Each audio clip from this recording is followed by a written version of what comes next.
우리 마석교회 모든 성도님들을 뵐 수 있어서 행복합니다. 우리 존경하는 우리 김정권 목사님과 여러 목사님들 또 마석교회 은퇴하신 목사님들도 계시고 또 제가 알고 있는 여러 또 존경하는 분들이 계셔서 제가 약간 두렵고 떨림으로 이 마석교회에 오게 되었습니다.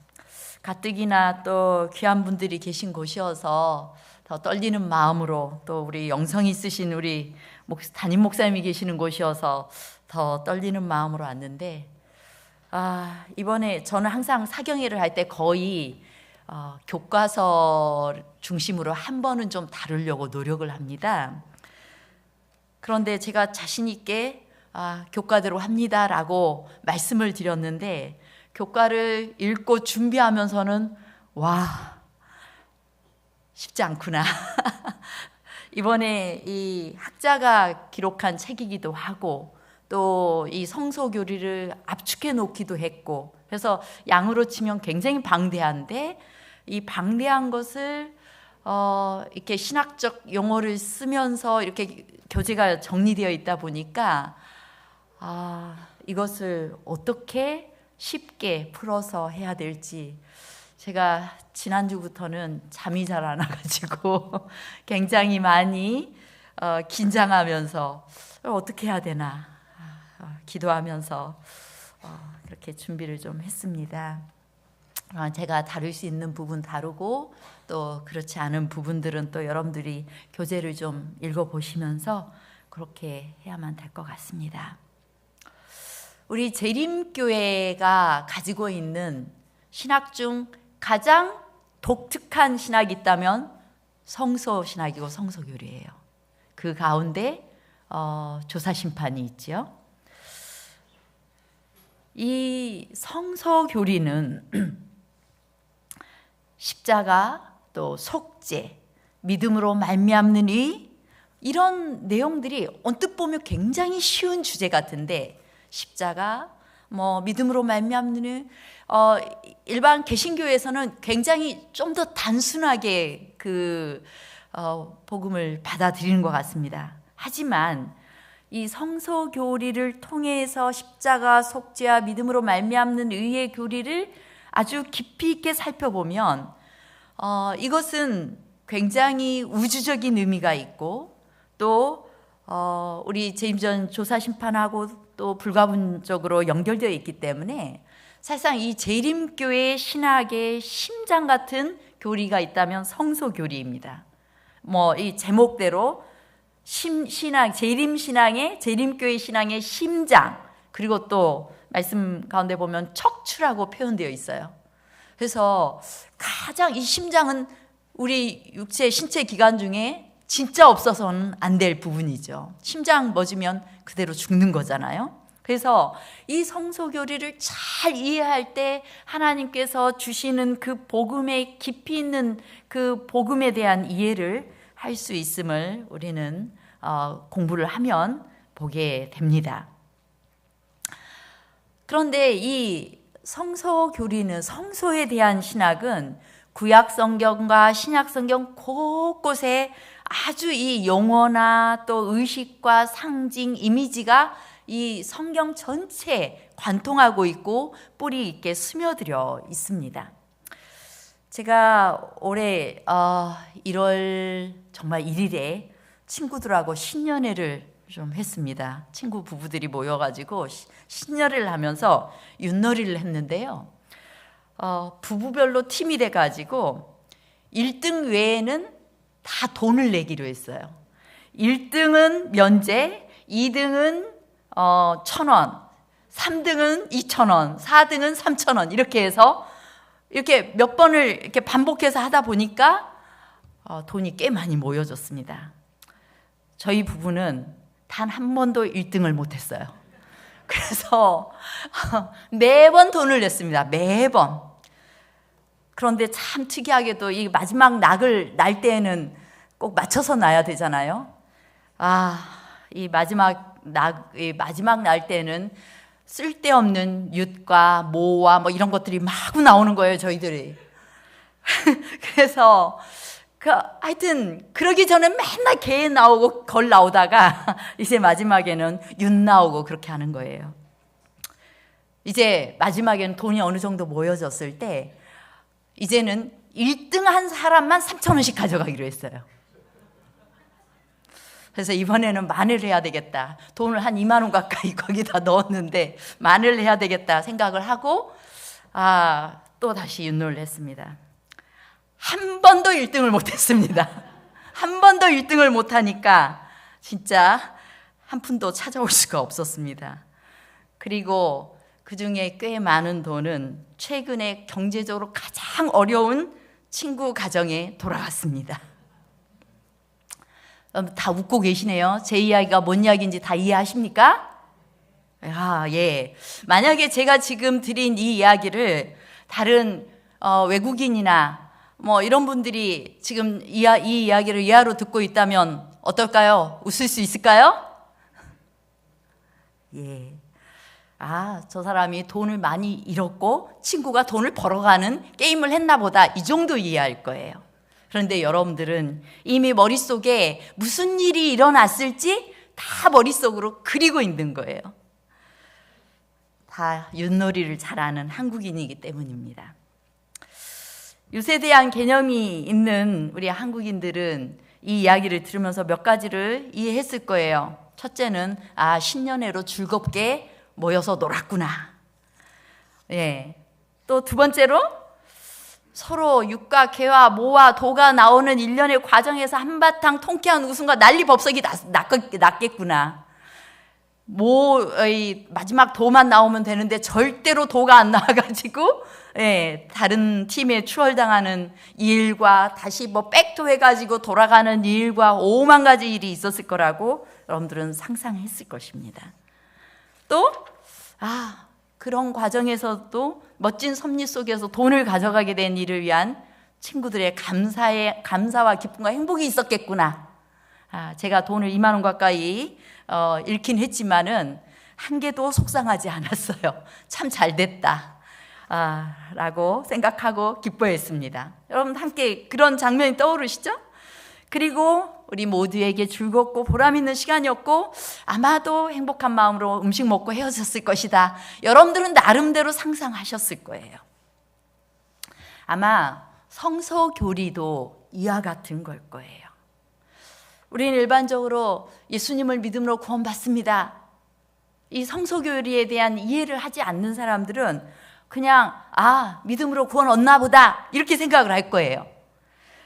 하지만 그 성경이 아주 어린아이 같은 사람에게도 이해할 수 있는 복음을 성경이 제시하고 있는 건 사실이에요. 요한복음 3장 16절 말씀은 아주 단순하지 않습니까?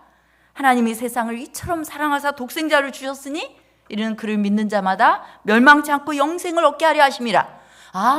예수님을 믿으면 구원을 얻는구나.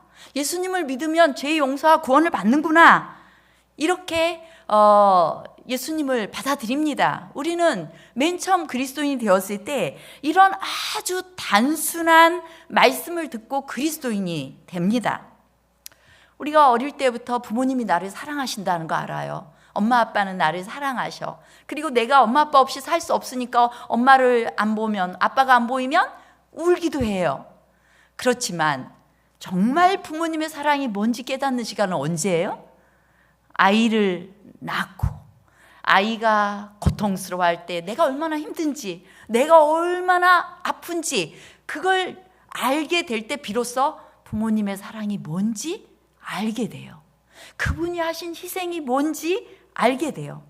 그래서 이 예수님을 믿음으로 구원 얻는 그 복음은 처음부터 우리에게 큰 기쁨이 되지만 그것이 깊이 있게 알면 알수록 그리스도의 사랑이 무엇인지 더 깊이 있게 느끼게 되는 것입니다.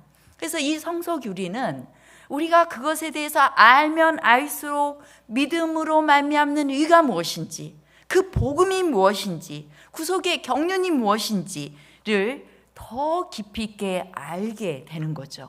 맨 처음에 예수님을 믿을 때 이제 내가 율법 앞에서 내가 죄인처럼 느껴졌는데 예수님의 십자가 앞에서 내가 구원을 받았다. 그러면 율법은 나를 괴롭히고 이렇게 단순하게 생각했다면 나중에는 이 율법의 의미가 무엇인지, 하나님의 사랑에서부터 기인된 율법의 의미가 무엇이고, 그리고 그것에 대한 속죄가 무엇이고 죄에 대한 속죄가 무엇인지 이런 것들을 깨닫게 해주는 것이 바로 이 성소교리예요. 그래서 이 복음은 싸구려가 아니죠. 사실상 이 복음은 온 하늘이 지불되어진 것입니다. 하늘의 주인이신 하나님께서 우리를 위해 죽으셔야만 됐던 것이기 때문입니다. 그리고 그 어마어마한 그 희생을 통하여서 다시 우리를 원래의 하나님의 목적하신 상태로 회복시키는 그 과정이 우리에게 진정한 복음이에요. 그래서 재림교회 교인들에게 있어서 이 복음은 싸구려가 아닙니다. 그 모든 믿음의 의, 또 속죄, 또 하나님의 율법과의 조화, 이런 모든 하나님의 섭리, 이런 모든 것의 중심에 성소에 대한 이해가 있는 것이죠. 그래서 각 시대의 대쟁투에 이렇게 묘사합니다. 이 성소교리를 우리가 처음으로 보게 된 것이 하이람 에디슨을 통해서 재림교회가 재림운동이 있은 이후에, 대실망을 경험한 이후에 하나님의 남은 백성들이 도대체 무엇이 잘못되었는지 살펴보는 중에 하나님께서 성소교리를 통하여서 이제 그들에게 참된 어떤 비밀을 다시 열어주는 열쇠가 주어졌어요. 그래서 재림교회의 태생이 성소교리에서부터 있는 것입니다. 각시대 대쟁투 432페이지에 그렇게 기록합니다. 성소의 주제는 1844년의 대실망의 비밀을 열어주는 열쇠였다. 그것은 서로 연결되고 조화되는 진리의 완전한 체계를 보도록 열어주었다. 그리스도께서 이 땅에 오시리라고 기대했지만 그것이 아니었던 이유, 역사적인 관점에서 왜 그랬는지, 그리고 구속사적 관점에서 도대체 하늘에서 무슨 일이 일어나는지를 완벽하게 조화를 시켜주는, 이 대실망으로 완전히 바닥친 사람들에게 새로운 희망의 길을 열어주는 그러한 기별이 바로 성소교리였어요. 그래서 이 일로 인하여서 사람들은 기뻐했습니다. 성소와 하나님의 율법의 불변성에 관한 빛을 받은 사람들은 그들이 이해하게 된 진리의 체계의 아름다움과 조화를 보고 경탄하고 기뻐하였다.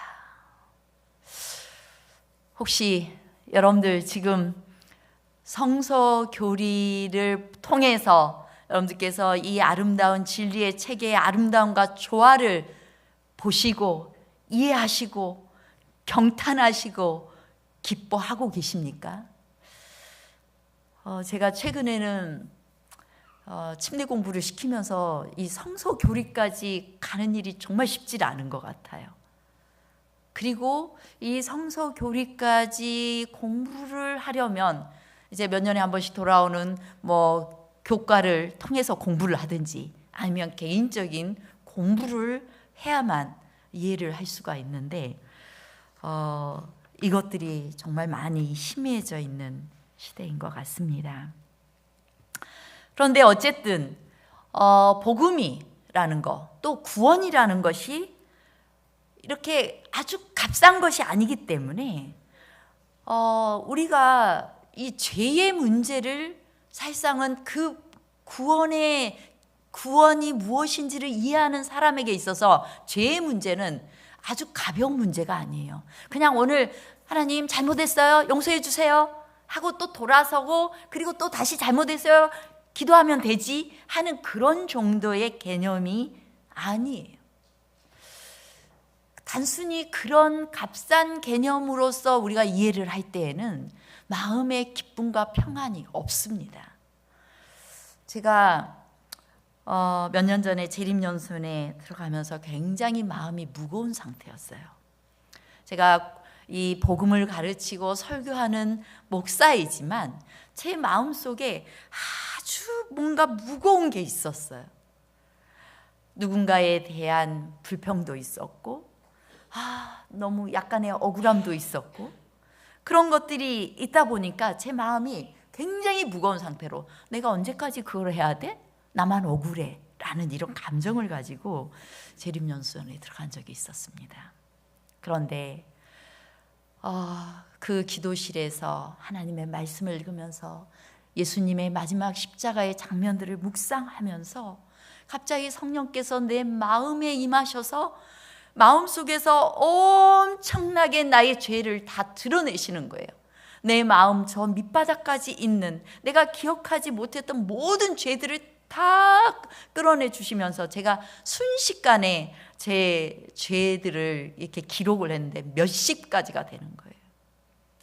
그럴 때 제가 펑펑 울면서 하나님께 용서를 구하고, 그리고 다시 하나님의 말씀을 읽는데 예수님께서 십자가에 못 박히시는 그 광경 하나하나가, 그리고 망치질 하나하나가, 그 글자로 기록되어 있는 망치질하는 그 하나하나가 다 나의 죄가 예수님을 못 받고 있는 거라는 것을 강력하게 느끼니까 그분의 희생이 너무나 크고 너무나 아름답고 너무나 그 앞에서 제가 머리를 들 수가 없어서, 그런데 그런 내가 감히 구원을 받는다라는, 그리스도의 전폭적인 은혜로 말미암아 구원을 받는다는 것 앞에서 제가 기쁨의 눈물을 펑펑 쏟았어요. 그럴 때 제 마음속에 큰 평강이 임하고 큰 감사가 임했습니다. 이번 사경의 주제가 재림신학의 심장 성소교리인데요. 오랫동안 대총의 성경연구소장을 지냈던 탁월한 성경신학자 앙겔 로드리게스 박사님이 쓴 책입니다. 그래서 학자가 쓰셔서 좀 용어 하나하나가 좀 많이 어려울 것 같아요. 여러분들이 이렇게 술술 읽으면서 넘어가지는 않는 내용일 겁니다. 그러나 이 책자가 총 이런 내용으로 구성이 되어 있습니다. 예수님께서 십자가에 달리시고 승천하시고 하나님 우편에 앉으시고, 또 구약의 제사 제도를 살피고, 신약에 나타나는 예수님의 제사장 직분 살피고, 예수님의 하늘 성소 봉사를 살피고, 그리고 마지막 재림전 조사 심판에 대해서 살피도록 되어 있습니다. 이 내용을 제가 다 다룰 수는 없을 것 같아요. 하지만 이번 주에 성소를 통하여서, 이 성소 교리를 통하여서 믿음으로 말미암는 의, 그리고 율법의 불변성, 그리스도의 속죄의 의미가 무엇인지 다시 한번 그 아름다움을 깨닫고 기뻐하는 시간들이 되셨으면 참 좋겠습니다. 그리고 하나님께서 하나님이여 주의 도는 성소에 있사오니 하나님과 같이 큰 신이 누구오니까, 하나님과 같은 신이 누구오니까 라고 이 성소를 통하여서 우리가 다시 고백하는 시간이 되었으면 좋겠습니다. 이제 제1장 십자가 승천 하나님의 우편에 앉으심 주제를 좀 다루고자 하는데요. 여러분 구원받았습니까? 이렇게 하면 여러분 구원 받으셨어요? 예, 소리가 3분의 1 미만으로 줄었어요. 근데 개신교인들에게 구원받았습니까? 하면 어느 정도 소리가 나올 것 같아요? 아멘 이렇게 돼요. 그래서 왜 우리 교인들이 재림에 대한 구원에 대한 확신이 없는가라고 이야기하지만 저는 역으로 생각해 봤어요. 제7 안식일 예수 재림 교인들은 유독 그 질문 앞에서 머뭇거리는데, 그렇다고 해서 개신교인에 비해서 믿음이 없냐? 절대 그러지 않아요. 믿음이 없지 않아요. 그런데 왜 머뭇거릴까? 그것은 구원의 가치가 무엇인지를 알고 있기 때문일 거예요. 아마 그냥 오늘 내가 죄 지었어도 하나님 저 용서해 주세요, 예수님 용서하셨죠? 이렇게 말하면 구원받는다라고 믿는 것보다 훨씬 더 깊이 있는 구원의 의미를 알고 있기 때문에 머뭇거리는 것이 아닐까 싶습니다. 사실상 우리는 날마다 칭의를 경험하고 날마다 그리스도의 거룩하게 하심을 경험하는 사람들, 날마다 죽고 날마다 그리스도가 사시는, 내 안에 사시는 그 경험을 하면서 우리가 죄와 투쟁 가운데 영화의 경험에 들어갈 것을 우리가 알고 있기 때문이에요. 그렇기 때문에 우리가 구원을 이루었다 함도 아니고, 그리고 또 표대를 향하여 나아가는 자로서 아마도 구원받았습니까? 라는 말에 쉽게 대답하지 않는 것 같습니다. 자, 구원받았습니까? 라는 질문보다는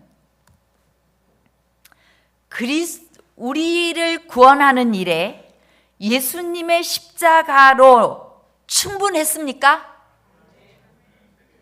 예수님의 십자가만으로 완벽했습니까? 이거는 정말 목소리가 커야 돼요. 그리스도의 십자가는 충분했습니다. 예수님의 부활과 더불어 그리스도의 희생적인 죽음은 신약에 나타나는 구원론의 중심입니다. 십자가는, 이 성소교리는 온 성경의 전체에 관통하고 있는 사상이긴 하지만, 그러나 이 예수님의 십자가의 죽음은 구원론에 있어서 가장 중요한 핵심되는 부분이에요. 십자가는 인간이 죄로 인해 죽을 수밖에 없게 되었고 멸망하게 되었다는 것에 대한, 그 멸망한 인간에 대한 하나님의 최종적 답변이 십자가예요. 그래서 하나님의 말씀 가운데 보면 특별히 히브리서에 보면은 예수님이 제물로서 단번에 자기를 드려서 이루었다. 단번에 제물로 드려 죄를 없이 하시고자 했다. 또 많은 사람의 죄를 담당하시려고 단번에 들이신 바 되셨다라고 기록하고 있어요. 여기서 단번에라는 이 단어는 딱 한 번에라는 단어예요. 예수님께서 십자가에 딱 한 번에, 단번에 우리의 죄를 담당하시려고 들이신 바 되었다는 것입니다. 이 십자가의 사건은 딱 한 번 일어난 사건이에요. 그리고 영원한 구속, 죄사함, 죄로부터 정결, 속죄, 그 모든 것들을 다 이루신 거예요. 십자가에서 이루신 거예요. 모든 걸 이루었어요. 우리의 구원과 관련된 모든 걸 이루었어요. 속죄의 능력을 위해서 더 이상 덧붙여야 될 것이 있었을까요? 없었을까요? 더 이상 없었어요. 예수님이 하늘에서 중보하고 계시지만 예수님의 구원에 대한 조건으로서는 완벽했어요. 이제 십자가에서 단번에 이룬 겁니다. 그래서 예수님의 십자가의 죽음은 최종적이고 또한 그것만으로도 충분했고 유일한 최종적 우리의 구원의 길이고 수단이었어요. 그거를 우리는 헷갈리지는 말아야 돼요. 우리가 가지고 있는 율법도 완전하고 율법도 믿음으로 말미암는 의로 말미암아 열매로서 하나님의 사랑의 법이 우리 안에 온전히 이룰 것이다.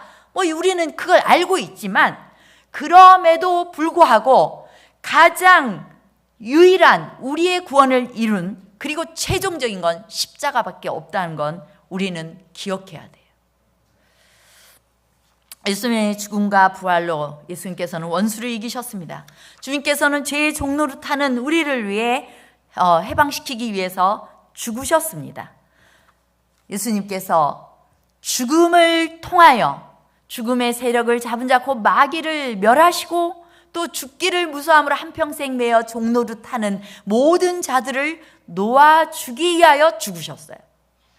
예수님께서는 죽음을 통하여서 사단을 내쳤어요. 죄를 완전히 이기셨어요. 그와 동시에 한평생 죄의 종로를 타는 우리들을 놓아주고자 예수님이 십자가에 죽으신 것입니다. 그래서 완벽한 것이었어요. 이것은 칭의와 우리를 거룩하게 하시고 의롭게 하시는 일을 위해 십자가는 충분한 것이었다는 것, 그거 꼭 잊지 마시기 바랍니다. 여러분들이 구원 받았습니까? 라고 할 때 아니요 라고 대답하는, 아니 아직 모르겠는데요 라고 할 때 내 마음속에 꺼려지는 부분이 내가 짓고 있는 죄들이에요. 아직 나는 죄를 짓고 있어서 예수님이 나를 구원하지 않으신 것 같다라는 느낌을 가질 수 있어요. 그럼에도 불구하고 그때 또 우리가 붙들어야 될 것은 뭐예요? 그리스도의 우리를 거룩하게 하심이에요.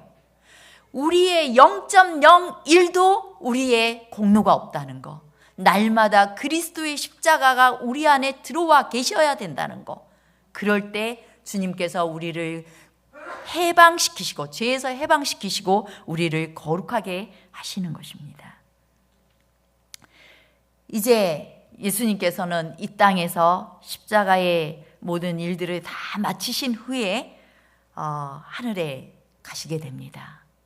사도행전 1장 9절에서 이제 그리스도께서 그들이 보는데, 제자들이 보는데 올려져 가셨고 보이지 않게 되었다는 말씀을 기록하고 있습니다. 예수님이 부활하신 후에 40일 동안 제자들과 함께 보내시면서 성경으로 모세의 오경과 선지자의 글로 십자가의 사건들을 쫙 해석해 주었어요. 예수님의 제자들은 예수님을 직접 보고 만지고 그분과 함께 음식을 먹었습니다. 예수님의 몸은 영광스럽게 되었지만 여전히 인간의 몸을 가지고 계셨어요. 이제 예수님 안에서 인류는 하늘에 연결되었어요. 예수님이 인간으로서 다시 부활하시고 또 부활하신 인간이고 또 하나님이셨기 때문에 하늘과 이 땅은 연결이 되어졌습니다. 그래서 예수님은 더 이상 이곳에 계실 수 없었어요. 예수님께서 또 다른 보혜사 성령을 보내시겠다고 약속하시고 하늘로 다시 올라가시면서 내가 너희를 데리러 다시 오시겠다고 약속하셨습니다. 그런데 왜 다시 오시죠? 우리가 십자가에서 모든 구원이 완성되었다라고 믿는 사람들은 이제 죽음으로써 천국 갔다고 이야기해요. 예수님 이 땅에 뭐하러 다시 오셔요? 뭐하러? 왜 다시 오시는 거죠? 히브리서에 이렇게 기록합니다. 구원에 이르게 하기 위하여 죄와 상관없이 자기를 바라는 자들에게 두 번째 나타나시리라. 구원에 이르게 하기 위하여 다시 오신다는 것입니다. 이번에는 죄와 상관없이 자기를 바라는 자들에게 두 번째 나타나시는. 예수님 오시는 날까지 죄와 상관없는 자들이 있을 수 있나요? 이 땅에 거하는 동안 여러분들이 죄와 상관없는 자가 될 수 있어요? 여러분의 능력으로는 안 돼요. 그런데 날마다 그리스도 안에 죽고 사는 사람, 그가 죄와 상관없는 자가 되겠죠. 그들을 데리러 다시 오시겠다고 약속하셨어요. 이 말은 우리를 주님의 품에, 그리고 우리들의 품에 구원을 온전히 쏙 안겨주시기까지 예수님께서는 하늘에 가셔가지고 뭔가를 하신다는 의미예요. 다시 뭔가를 이루시고 이 땅에 오시겠다는 건 그때까지는 뭔가 하시겠다는 거예요. 십자가는 우리의 구원을 위한 수단으로서, 조건으로서 완벽했지만, 그러나 그 십자가에서 이루신 그 구원이 완전히 내 것이 되도록, 내 품에 그 구원이 안겨지도록 하기 위해서 예수님께서 하늘에서 뭔가를 하시겠다는 것입니다. 그래서 예수님은 승천하셨고 구원의 역사에서 이루어질 일이 더 있다는 걸 의미하게 되는 것이에요. 자, 예수님께서 십자가에 죽으셨고 부활하셨습니다. 그리고 승천하셨어요. 그리고 예수님께서 다시 재림하셔서 이 땅에 오셔서 우리의 품에 구원을 안겨주실 것입니다. 그 사이에 예수는 뭘 하시고 계실까? 하나님의 우편에 앉아 계신다는 거예요. 그냥 하늘에 가셔서 예수님이 하시는 일은 지극히 크신 이의 우편에 앉으셨느니라. 하늘에서 지극히 크신 이의 보좌 우편에 앉으셨으니. 도대체 보좌 우편에 앉아서 예수님은 뭐하고 계실까요? 우편에 앉아 계시다는 이 말의 의미는 무엇일까요? 이 말의 의미는 뭐 꼼짝없이 앉아가지고 있다. 요 개념보다는 예수님의 지위와 기능에 대한 내용이에요. 하나님과 공동 통치자로서의 왕으로서의 일을 하신다는 것입니다. 그리고 또한 그분이 정확하게 하나님의 우편에서 우리를 위해 무엇을 하시는지 히브리서에 기록하고 있습니다. 히브리서 7장 25절.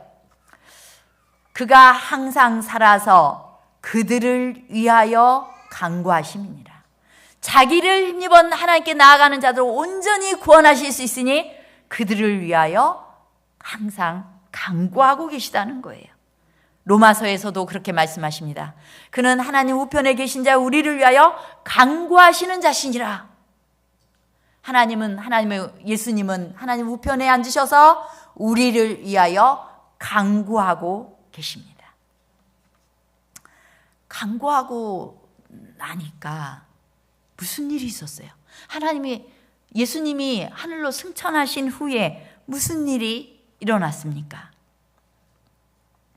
오순절에 예수님께서 제자들에게 가기 전에 내가 또 다른 보혜사를 너희에게 주겠다고 보내겠다고 약속하셨고 제자들이 이 땅에서 열심히 기도했습니다. 그리고 오순절에 성령이 부어졌습니다. 이것은 예수님께서 하늘로 승천하셔서 뭐 하셨을까요? 우리를 위하여 간구하셨어요. 우리가 성령 주시기를 구할 때 예수님께서 주시겠다고 하셨어요. 구하라 그러면 주실 것이다라는 그 말씀은 단순히 하나님 로또 복권 당첨되게 해주세요. 우리 아이 대학 잘 들어가게 해주세요. 이럴 때 구하라고 하시는 것도 포함되겠지만 성령을 구하라는 말씀의 의미예요. 성령을 구할 때 주님께서 우리를 위하여 간구하심으로 성령께서 이 땅에 오시게 된 것입니다. 예수님의 중보 사역을 통해서 교회가 탄생하신 것이죠. 저희 딸이 며칠 전에 베트남 여행을 갔다가 어제 돌아왔습니다. 어제 돌아오기까지 저 뭐 했을 것 같아요? 엄청나게 기도했습니다.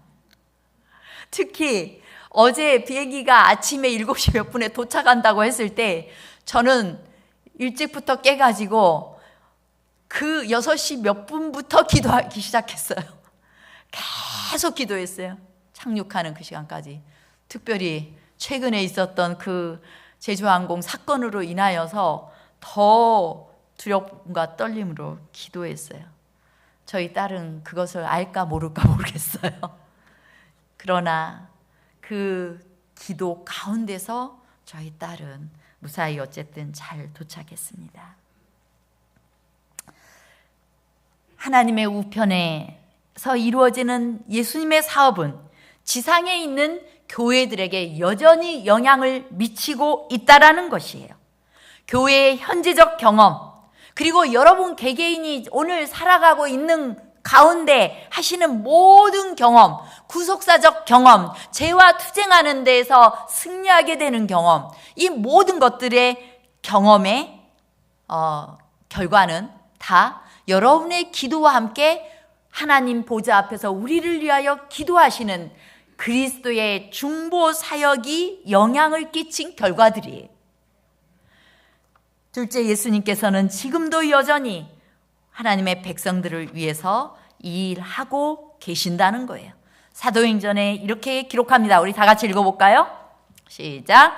만물을 회복하실 때까지는 하늘이 마땅히 그를 받아두리라. 만물이 새롭게, 제가 내일은 이제 에덴 동산과 성소와의 이런 그 공통점을 살피면서 할 건데요. 이 창조와 이 성소를 통한 그리스도의 우리의 구원, 복음, 그것은 이렇게 회복 또 재창조의 개념을 가지고 있어요. 그런데 만물이 우리가 다 망가뜨려 놓은, 죄로 인해 망가뜨려진 우리의 삶과 또 이 세상의 모든 일들이 회복되어지는 그때까지는 하늘이 그를, 예수 그리스도를 마땅히 받아둔다고 했어요. 예수님께서 하늘에 머물러 계시면서 우리를 위하여 중보 사역을 하게 된다는 것입니다. 그리고 예수님께서 이 땅에 다시 오실 때는 새 하늘과 새 땅을 다시 창조하게 될 것입니다. 우리 교재 15페이지에 있는 내용입니다. 우리 다 같이 한번 천천히 읽어보겠습니다. 시작. 그리스도의 중보 사역은 우리가 아직도 구원의 역사 안에서 살고 있음을 우리에게 보증한다. 그분의 하늘 봉사는 십자가의 그 뿌리를 받고 있다. 그리스도의 희생의 영원한 효력은 하나님의 보좌 앞에 있는 일찍 죽임을 당한 것 같은 어린 양이라는 상징에 표현되어 있다. 구속 사업은 아직 끝나지 않았고 오직 어린 양만이 이 사업을 완성할 수 있다. 하늘 성소에서의 그리스도의 중보 사역은 십자가를 보충하는 것이나 십자가의 부록이 아니라 전체를 이루는 필수적인 부분이다. 십자가는 우리의 전부예요. 우리가 성소 교리가 있고 안식일이 있고 뭐 여러 가지가 있죠. 조사 심판에 대한 교리가 있지만 그 모든 것을 이루는 일은 십자가라는 거예요. 죽임을 당하신 어린 양에 의해서 그 모든 일들이 이루어지고 그 모든 효력이 있다는 것이에요. 그래서 우리는 예수님께서 하나님 앞에서 나의 피 하며 우리를 위해 중보하고 계시다고 알고 계시지 않습니까? 하늘로 승천하셔서 우리를 위해 중보하고 계시는, 우리를 위해 죽임을 당하신 하나님의 어린 양 예수님은 우리에게 위로와 용기와 담대함을 주시는 분인 것입니다. 그러므로 우리는 그리스도의 십자가를 깊이 묵상하고 십자가의 눈으로 그 모든 것들을 봐야 돼요. 십자가를 의지해서 이 모든 성소 제도를 이해해야 돼요. 십자가를 의지하여 십자가를 통하여서 마지막 조사 심판을 이해해야 돼요. 그렇게 주님께서는 우리에게 말씀하고 있는 것입니다. 마지막으로 요한의 그 반모섬에서의 광경을 좀 살펴보고자 합니다. 우리 요한계시록 1장 9절로 16절에 보면 요한이 반모섬에서 계시를 보게 됩니다. 나 요한은 너희 형제여 예수의 환난과 나라와 참음에 동참하는 자라. 하나님의 말씀과 예수를 증언하였으므로 말미암아 반모라 하는 섬에 있었더니 주의 날에 내가 성령에 감동되어 내 뒤에서 나는 나팔 소리와 같은 큰 음성을 들으니 이르되 내가 보는 것을 두루마리에 써서 에베소, 서머나, 버가모, 두아디라, 사데, 빌라델비아, 라오디게아 등 7교회에 보내라 하시기로 몸을 돌이켜 나에게 말한 음성을 알아보려고 돌이킬 때 7 큰 촛대를 보았는데 촛대 사이에 인자 같은 이가 발에 끌리는 옷을 입고 가슴에 금띠를 띠고 그의 머리와 털의 희기가 흰 양털 같고 눈 같으며 그의 눈은 불꽃 같고 그의 발은 풀무불에 단련한 빛난 주석 같고 그의 음성은 많은 물소리와 같으며 그의 오른손에 7별이 있고 그의 입에서 좌우에 날성검이 나오고 그 얼굴은 해가 힘있게 비치는 것 같더라. 요한은 예수님의 증거를 충실히 증거한 것 때문에 지중해 에게의 반모섬에 유배당했습니다. 로마 제국의 유배지였던 이 반모섬에서 요한은 채석장에서 강제 노동을 해야만 했습니다.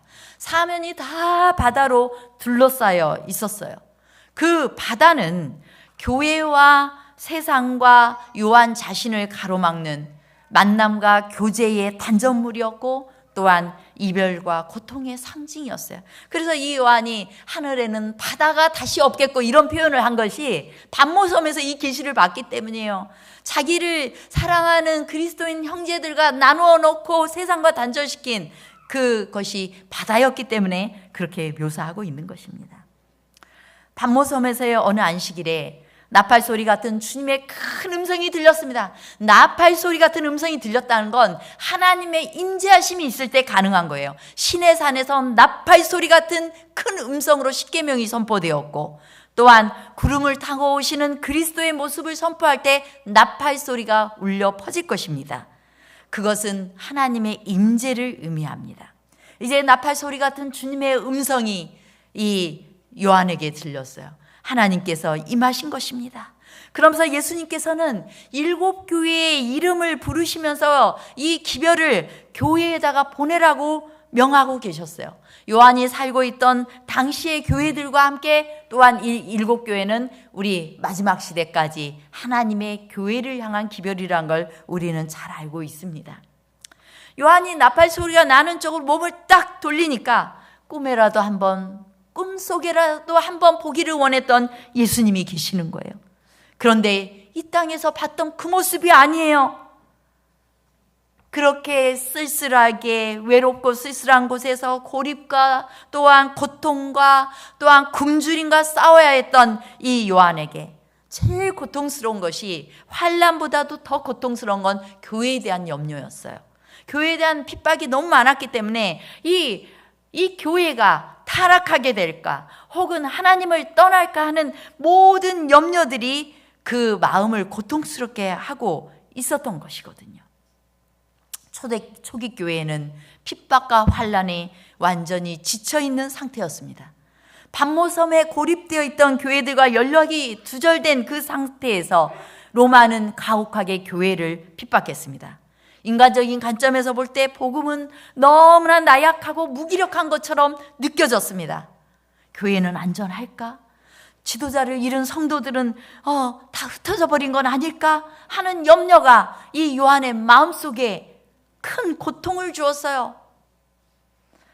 예수님은 과연 살아계셔서 이 모든 역사를 주관하고 계시는가에 대한 감정적인 흔들림과 위축감이 요한에게 있었습니다. 요한은 시류에 빠져서 하루하루를 보낼 수밖에 없었는데 그때 바로 예수님이 나타나신 것입니다. 그리고 예수님의 모습은 어떤 모습이었어요? 7개의 금초대 사이에 서 계셨어요. 60년 전에 자애로운 사랑으로 자신을 대해주셨던 바로 그 예수 그리스도셨어요. 주님은 영광스러운 모습이었습니다. 가슴에 금띠를 띠고 발에 끌리는 옷을 입은 아주 당당하고 영광스럽고 거룩하신 모습이었습니다. 그분의 눈은 불꽃 같았고 발은 빛난 주석 같으며 그의 음성은 많은 물소리 같았습니다. 그분의 손에는 7별이 있었고 입에서는 검이 나오고 얼굴은 해처럼 빛이 났어요. 이런 모습은 이전 어디에서도 찾아볼 수 없던 모습이었습니다. 더 이상 그분은 광야에서 사단에게 유혹을 받거나 목말라서 물 좀 달라 하던 그런 분, 십자가에서 또 조롱받던 그런 분이 아니셨어요. 예수님은 장엄하고 위엄 있고 영화스러운 또 전능하신 하나님이시고 또한 그리스도시요 영원히 변함없는 그런 분으로 이렇게 나타나신 것입니다. 죽음을 이기신 분으로 부활하신 주님이셨어요. 그런데 예수님이 입으신 옷이 뭐였어요? 하얗고 긴 옷이었어요. 이 옷은 유대인 역사가 요세푸스에 의하면 제사장들이 입는 포데레스라는 그런 옷이었어요. 발까지 닿는 긴 옷이었습니다. 이것은 또 왕이 입는 옷이기도 했습니다. 부활하신 예수님은 긴 옷 포데레스를 입으시고 제사장이 입고 왕이 입는 이 옷을 입으시고 7등대 사이를 왔다 갔다 하시는 것이에요. 그 사이를 거니시는 그 모습인 것입니다. 바로 성전 상황을 연상시켜요. 7촛대는.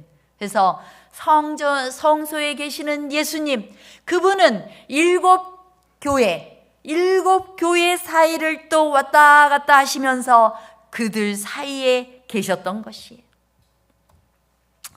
레위기서에 이렇게 말합니다. 내가 내 성막을 너희 중에 세우리니 나는 너희 중에 행하여 너희의 하나님이 되고 너희는 내 백성이 될 것이니라. 우리와 함께 하시는 하나님은 우리와 함께 하고자 성소를 여기에 지으셨던 분이십니다. 이제 성전의 7등잔, 하나님의 교회를 상징하는 그 7등잔 사이로 주님께서 임하시는 것이에요. 또 다른 보혜사를 통하여 예수님께서는 우리와 함께 하시고, 주님께서는 하나님 우편에 계시면서 우리를 위하여 간구하시면서 그 모든 구속을 이루시기 위하여 오늘도 우리와 함께 일하고 계시는 것입니다. 예수님의 거룩하고 이풍당당한 모습은 요한과 교회와 성도들에게 큰 용기와 희망을 던져주는 모습입니다. 7교회에 보내진 요한계시록은 주님께서 곧 다시 오시겠다는 약속의 기별을 기다리며 희망하고 갈망하며 고수하라는 용기를 주시는 기별입니다. 이 성소 가운데, 하늘 성소 가운데 계시는 예수님의 모습, 그것은 7 촛대로 또 7교회로 묘사되어 있는 이 교회와 함께 하시는 예수님의 모습이기도 한 것입니다. 알기 쉬운 요한계시록이라는 교재에 이렇게 기록하고 있어요. 그리스도인들은 그 바다가 무엇을 의미하든지 간에 그들이 끊임없이 휘몰아치는 바다로 둘러싸인 반모섬에 갇혀 있을 때마다 그들이 혼자 버려진 것이 아님을 잊지 말아야 한다. 예수님께서는 환난과 시련 속에 있는 하나님의 백성들과 함께 계십니다. 아파하고 힘들어하고 있는 하나님의 백성들과 함께 하시며 세상 끝날까지 너희와 함께 하겠다고 약속하십니다. 여러분, 우리는 날마다 7 촛대 사이를 거닐고 계시는 예수님, 우리를 위하여 간구하시는 예수님, 또한 우리를 위해 죽으셨으나 다시 살아나셔서 영광스러운 모습으로 계시는 그리스도의 모습에 압도당해야 돼요. 그런데 그 예수님의 모습에 압도당한 요한의 모습은 엎드려져 죽은 자 같이 되었습니다. 엎드려져 죽은 자 같이 되었던 그 요한에게 예수님께서는 오른손을 얹으시고 두려워하지 말라, 두려워하지 말라 이렇게 말씀하셔요. 상상해 보시기 바랍니다. 예수님의 그 영광을 감히 어떻게 할 수가 없어서, 감당할 수 없어서 압도되어서 죽은 것 같았던 그를 예수님의 못자국 난 손으로 그를 이렇게 어루만지고 계시는 것이에요. 바로 오늘 죄를 가지고 있는 내 모습이, 부활하신 그리스도, 나를 위해 죽으셨다가 부활하시고 거룩하신 그분의 모습 앞에 압도당하여 흑색으로 우리의 낯이 변할지라도, 나의 죄 때문에 고통스러워서 감히 하나님 앞에 나아갈 수 없다라고 느껴지는 그 고통 가운데 있다 할지라도 주님께서 그 못 박힌 손으로 우리를 어루만지시며 두려워하지 말라, 두려워하지 말라 라고 말씀하시며 우리와 함께 하고 계신다는 것입니다. 여러분, 우리는 성소에서, 하늘 성소에서 나의 피 중보 사업을 하고 계시고 마지막 조사 심판을 하고 계시는 우리 그리스도의 모습 앞에 때로는 우리의 죄 때문에 압도당할 수 있지만, 그러나 그 못자국 난 손으로 우리를 어루만지시며 그 피 때문에, 그분의 못자국 난 손 때문에 우리를 구원하고야 마시는 하나님을 만날 수 있는 것입니다. 그러므로 이것은 복음인 것이에요. 마지막으로 종로의 계단에 있는 말씀 읽겠습니다. 우리는 우리의 부족과 과실로 인하여 예수의 발 아래 엎드려 눈물을 흘려야 할 때도 자주 있을 것이다. 그러나 우리는 낙담하지 말 것이다. 비록 우리가 원수에게 실패를 당하였을지라도 우리는 하나님에게서 버림을 받거나 싫어하는 바 되거나 배척을 당한 것이 아니다. 결코 아니다. 그리스도께서 하나님 우편에 앉아 계셔서 우리를 위하여 중보하신다. 아버지께서 친히 너희를 사랑하심이니라고 하신 그리스도의 말씀을 잊지 말라. 그대가 자신을 그에게 바치기만 하면 그대 속에 착한 일을 시작하신 이가 예수 그리스도의 날까지 그 일을 이루실 것이다. 죄인은 예수님 앞에 한없이 누추해 보이는 자신의 죄된 모습에 고개를 들지 못하지만 예수님께서 그 죄인을 어루만지시고 위로하시며 또한 우리를 일으켜 세우십니다. 이것이 죄인을 향한 예수님의 사랑입니다. 이것이 비록 연약하고 죄가 있는 나일지라도, 죄가 있는 교회일지라도 여전히 사랑하시며 우리를 위하여 간구하시는 그리스도의 구원의 기별이고 예수님의 사랑인 것입니다. 이러한 예수님을 우리가 어찌 사랑하지 않을 수가 있겠습니까?